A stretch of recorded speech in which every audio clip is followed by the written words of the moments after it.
MCQ question करने के लिए आंसर पता होना तो जरूरी है, लेकिन नमस्कार दोस्तों, मैं मोहित आनंद स्वागत करता हूं आपका आपके अपने यूट्यूब चैनल पर। उम्मीद करता हूं कि आप सभी बहुत अच्छे होंगे।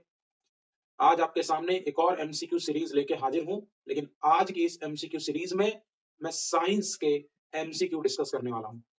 भाई 10 एमसीक्यू लेके आपके सामने हाजिर हूं और सबसे पहला एमसीक्यू है कि which of the following is are an endothermic process, कि कौन सा दिए गए 4 प्रोसेस दिए गए हैं, आपको बताना है इनमें से कौन एंडोथर्मिक है।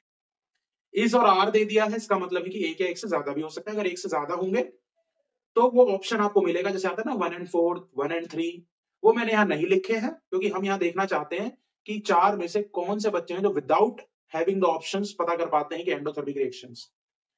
सबसे पहले तो ये पता होना चाहिए कि एंडोथर्मिक रिएक्शन क्या होती है। एंडोथर्मिक रिएक्शन एक ऐसी रिएक्शन जिसमें हमें रिएक्शन जो है वो हीट को एब्जॉर्ब कर लेगी। एक होती है जिसमें से हीट रिलीज होती है, एनर्जी निकल रही है, तो heat is a form of energy, तो उस रिएक्शन को एक्सोथर्मिक रिएक्शन बोलते हैं। अब सबसे पहली अगर रिएक्शन आप देखेंगे तो सबसे पहली रिएक्शन क्या है भाई? फोटोसिंथेसिस। और हम जानते हैं कि फोटोसिंथेसिस में हम सनलाइट देते हैं, इसमें एनर्जी नहीं निकलती, तो एनर्जी एब्जॉर्ब हो रही है, तो कैसी रिएक्शन है? एंडोथर्मिक। यानी फर्स्ट तो है ही क्विक लाइम, चूने का पानी में मिलना। अब चूने का पानी में मिलना जो स्लैक लाइम और बाद में लाइम वाटर बनाता है, आपको पता है कि बीकर बिकम हॉट, यानी टेम्परेचर इसमें बढ़ता है, तो ये एक्सोथर्मिक होगा, ये तो नहीं होगा। ह्यूमन में रेस्पिरेशंस क्या प्रोड्यूस करता है? एनर्जी, और एनर्जी बन रही है, मतलब एक्सोथर्मिक है, तो ये भी हमारा आंसर नहीं होगा। और बेरियम हाइड्रोक्साइड जब अमोनियम क्लोराइड के साथ मिलाया जाता है तो ये जो है वो बीकर को ठंडा कर देता है, क्योंकि टेम्परेचर जो होता है वो एब्जॉर्ब कर लिया जाता है हीट को। ये भी एक एंडोथर्मिक प्रोसेस है, तो इसका जो आंसर होगा वो होगा फर्स्ट एंड फोर्थ, जो कि ऑप्शन में अवेलेबल होगा। ठीक है, तो क्लियर है एंडोथर्मिक रिएक्शन जिसमें हीट एब्जॉर्ब। दूसरी अगर एमसीक्यू देखें तो दूसरे एमसीक्यू में कहता है कि प्रिया ने लेड नाइट्रेट, सबसे पहली चीज लेड नाइट्रेट का फॉर्मूला क्या होगा, कमेंट करके बताइए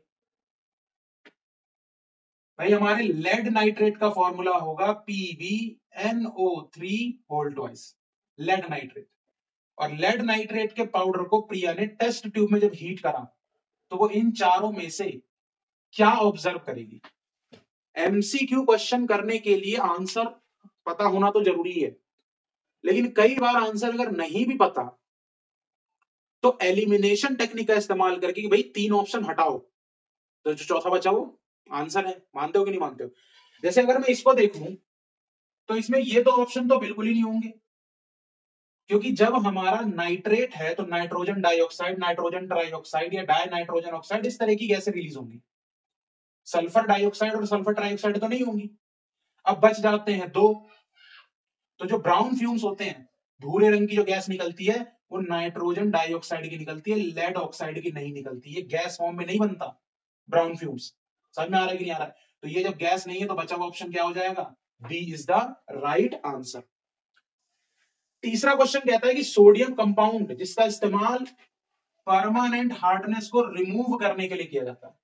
अब जिन्होंने सोडियम क्लोराइड और उससे बनने वाले कंपाउंड के बारे में एसिड बेस चैप्टर पढ़ा है और मेरी वीडियो और शॉर्ट्स देखे हैं, उसको पता होगा कि इसका आंसर होगा सी, जिसको हम कहते हैं वॉशिंग सोडा। वॉशिंग सोडा का इस्तेमाल हम पानी के हार्डनेस को रिमूव करने के लिए करते हैं, और हम जानते हैं कि हार्डनेस क्या होती है, जिसमें कैल्शियम और मैग्नीशियम आयन पाए जाते हैं पानी के अंदर में। और इसका सबसे बड़ा डिमेरिट क्या है, तो उसके लिए chapter 4 carbon and its compound में आपको बताया गया है कि जो साबुन है वो हार्ड वाटर के साथ मिसल का फॉर्मेशन नहीं कर पाता, बहुत सारा साबुन वेस्ट हो जाता है। लेकिन वहीं पर अगर हमारा डिटर्जेंट है तो वो हार्ड वाटर में भी कपड़ों की धुलाई अच्छे से कर सकता है। तो ये चीज भी आप ध्यान रख सकते हैं हार्ड वाटर के बारे में। क्वेश्चन नंबर 4, नीटल स्टिंग, जो कांटे चुभ जाते हैं या जो डंक होता है स्टिंग, उसमें कौन सा एसिड होता है? तो भैया जी एसिटिक एसिड तो सिरका में होता है, सिट्रिक एसिड नींबू वगैरह में मिल जाएगा, ऑक्सैलिक टमाटर, तो बचता कौन है? Methanoic acid. और बताइए मिथेनोइक एसिड का फॉर्मूला क्या होगा? HCOOH। और इसी का दूसरा नाम क्या है? इसी का दूसरा नाम है मेरे बच्चों फॉर्मिक एसिड। तो कार्बन एंड इट्स कंपाउंड से इस चैप्टर पे इसका फॉर्मूला, कॉमन नेम और स्ट्रक्चर भी पूछा जा सकता है, तो आपको ये चीज ध्यान रखनी। क्वेश्चन करो तो ढंग से करो। ऑक्सैलिक, सिट्रिक, एसिटिक, एसिटिक का भी पूछा जा सकता है, बताइए। एसिटिक का फॉर्मूला क्या है? CH3COOH। और इसका IUPAC नेम क्या है? Ethanoic acid. कौन सा एसिड? Ethanoic acid. विनेगर बनाने में इस्तेमाल होता है और ये इसका कॉमन नेम है। उम्मीद करता हूं कि वीडियो पसंद आ रही होगी। अगर वीडियो पसंद आ रही है तो लाइक का जो बटन आपकी स्क्रीन पर दिख रहा है उसको दबाने में कोई टैक्स तो लगना नहीं है। समझ में आ रहा है?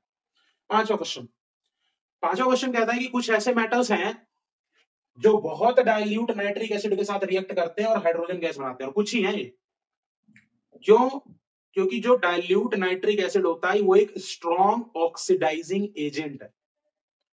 अब आपने अगर चैप्टर 1 पढ़ा है तो आपको पता होगा कि ऑक्सीडाइजिंग एजेंट का मतलब होता है जो खुद का रिडक्शन करेंगे और दूसरों का ऑक्सीडेशन करेंगे। तो जनरली होता क्या है कि जब मेटल और एसिड रिएक्ट करते हैं तो मेटल सॉल्ट बनाता है और हाइड्रोजन गैस इवॉल्व करता है। अब जैसे ये हाइड्रोजन इवॉल्व होगी, क्योंकि ये एक स्ट्रॉन्ग ऑक्सीडाइजिंग एजेंट है, तो हाइड्रोजन का ऑक्सीडेशन करेगा और उसको वाटर में कन्वर्ट कर देगा, तो हाइड्रोजन गैस रिलीज होगी। लेकिन दो ऐसे मेटल हैं जो जिनके साथ ये वेरी डाइल्यूट नाइट्रिक एसिड जब रिएक्ट करता है तो हाइड्रोजन गैस इवॉल्व होती है। आपसे उन्हीं के बारे में पूछा है, तो आपका आंसर होना चाहिए डी, मैग्नीशियम और मैंगनीज।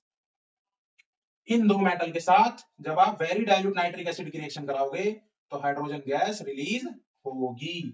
समझ में आ रहा है कि नहीं आ रहा है? और जो बनेगा वो बनेगा मैग्नीशियम, जो सॉल्ट बनेगा वो बनेगा मैग्नीशियम नाइट्रेट और मैंगनीज नाइट्रेट।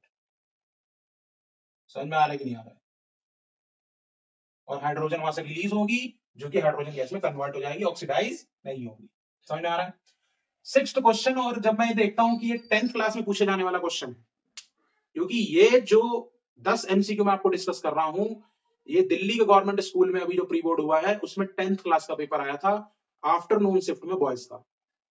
और उसमें ये क्वेश्चन पूछा गया था कि एक एलिमेंट वाई जिसके तीसरे शेल में 3 गुना इलेक्ट्रॉन है उसके पहले सेल से।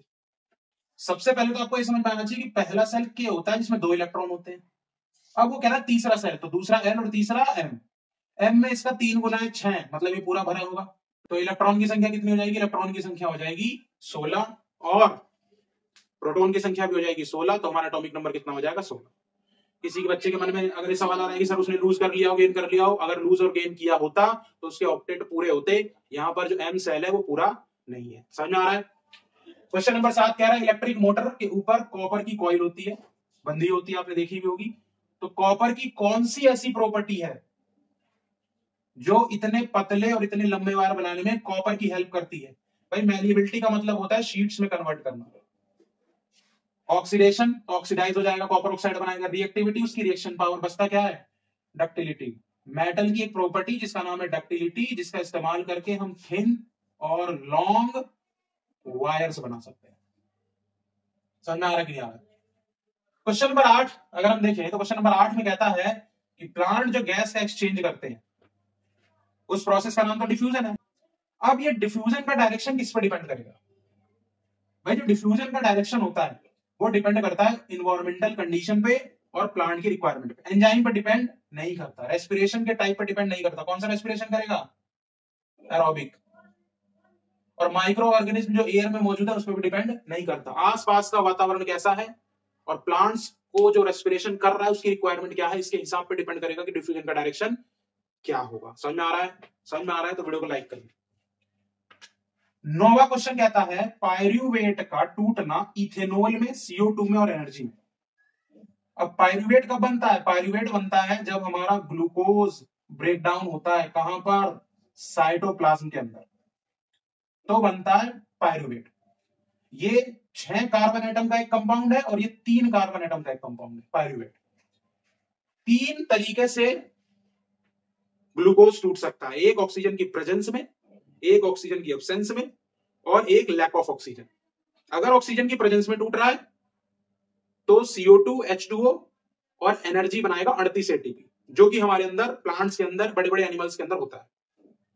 दूसरा है ऑक्सीजन की एब्सेंस में जब इथेनॉल CO2 और एनर्जी 2 ATP बनाता है। इस प्रोसेस को फर्मेंटेशन भी बोलते हैं। इसी फर्मेंटेशन का इस्तेमाल हम करते हैं इथेनॉल बनाने में। जब हम शुगर केन से शुगर निकालते हैं तो सारा शुगर नहीं बनता, कुछ रह जाता है, और फिर जब उसका फर्मेंटेशन होता है ऑक्सीजन के अब्सेंस में, ईस्ट जब रेस्पिरेशन करते हैं तो प्रोडक्ट बनाते हैं इथेनॉल, जो इथेनॉल आपने चैप्टर नंबर 4 में पढ़ा है। तो यहां पर जो आंसर हो जाएगा वो हो जाएगा आपका ईस्ट। क्लियर है? माइटोकॉन्ड्रिया में एरोबिक होने वाला है, aerobic. Chloroplast kitchen house of the cell बोलते हैं इसको, किचन ऑफ द सेल। और मसल सेल में क्या बनेगा अगर हो रहा है तो लैक्टिक एसिड बनेगा, जिसकी वजह से आपको क्रैम्प्स आएंगे। क्या आएंगे? क्रैम्प्स।